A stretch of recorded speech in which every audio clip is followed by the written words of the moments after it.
If you want to be a referee at the World Cup first, understand this. No one will like you for it. It all starts when you're 14 on a rented field behind a closed supermarket. You're holding the flag you borrowed from your uncle because the local youth league was short a linesman.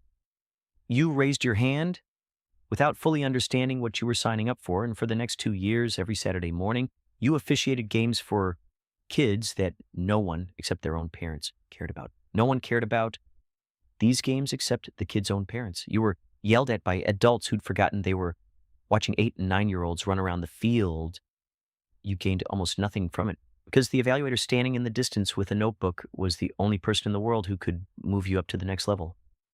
And you wanted that more than money, more than getting your Saturdays back. Since the league you refereed for didn't provide you with shoes, you bought your own cleats, your own watch set to the exact second, your own whistle, and your own notebook. When you were old enough, you traveled a round trip of 1 hour and 15 minutes to referee games that would never be shown on TV, even once in your lifetime, because deep down you'd already decided that this wasn't just a hobby. It was the beginning of a career and a life that wouldn't be respected as much as the player's own.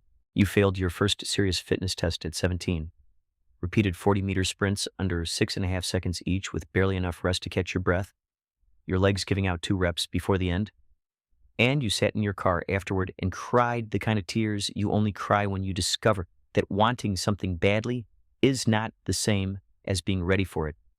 You joined a running club the following week and rebuilt your body from nothing because officiating at any serious level is a second athletic career that demands the same physical sacrifice as the players you manage while offering none of the adoration, none of the chants sung in your name, only the quiet, thankless satisfaction of a match nobody argued about afterward.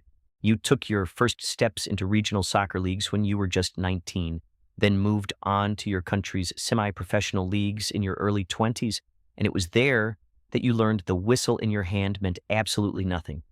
The real power lies in your low, steady voice. Your true talent lies in your position, the grueling discipline of tracking 22 players in motion all at once and predicting exactly where the next collision will occur half a second before it happens. Because if you're not there in that moment, if you're not looking in that direction, that moment slips away, and instead of seeing it, you're left guessing.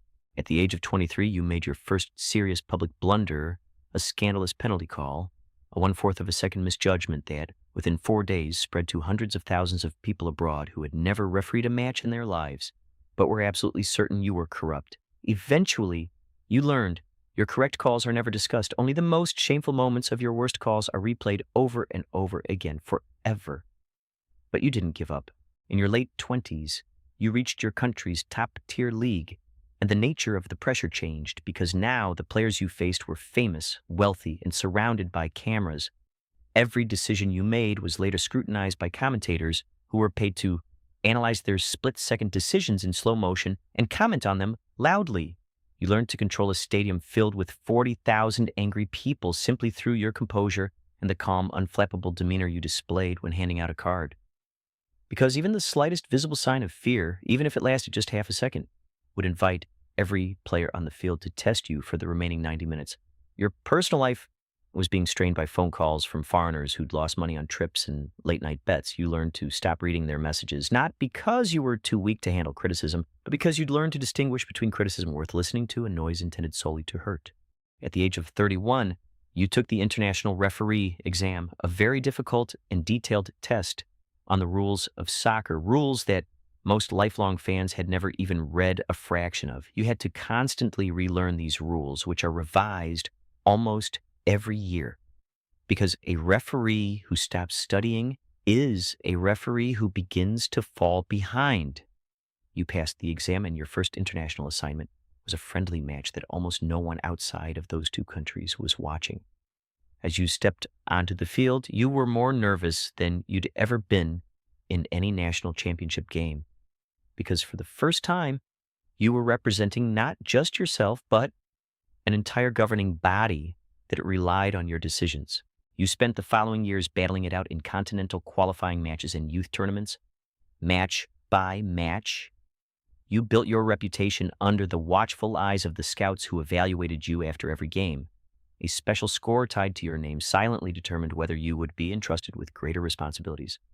You learned to work with a video assistant referee constantly speaking in your ear, reviewed controversial plays from 9 camera angles, and mastered the strange discipline of trusting a split-second instinct, even when a colleague in a dark room, hundreds of miles away, calmly told you to go back and review the monitor. Sometimes this review overturned your decision in front of the entire stadium, and you learned that this wasn't a humiliation.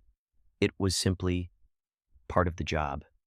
Referees who couldn't tolerate having their decisions overturned in public didn't last long enough to reach higher-level assignments. One day, your name started appearing on candidate lists you weren't supposed to know about in your late 30s. You're now officiating a continental final match, and after the game, while you're in the tunnel with cramps in your legs, a member of your federation's refereeing committee shook your hand and quietly told you that your name had just been submitted to the World Cup candidate list. You couldn't sleep that night from excitement. The referee selection process for the 2026 World Cup has taken well over a year. During this time, the pool of hundreds of the world's best referees has gradually been narrowed down to a final list of a few dozen. The evaluation was based on repeated physical fitness tests, the accuracy of decisions statistically tracked over years of matches, psychological assessments, and how visibly you handled the pressure during matches. Because while these matches meant everything to the players, they meant nothing to you personally. After all, a referee cannot afford the luxury of caring about who wins. You attended residential training camps alongside referees from all over the world. You compared notes with one another in broken English on positioning and player management. And you gradually discovered that behind the loneliest profession in soccer lies a secret community that never appears on camera. On the morning the final list was announced, you sat at your kitchen table refreshing the web page over and over like a teenager waiting for exam results. When your name appeared, you didn't celebrate. You just sat there in silence for a long time. You understood what had been given to you and what it would cost you.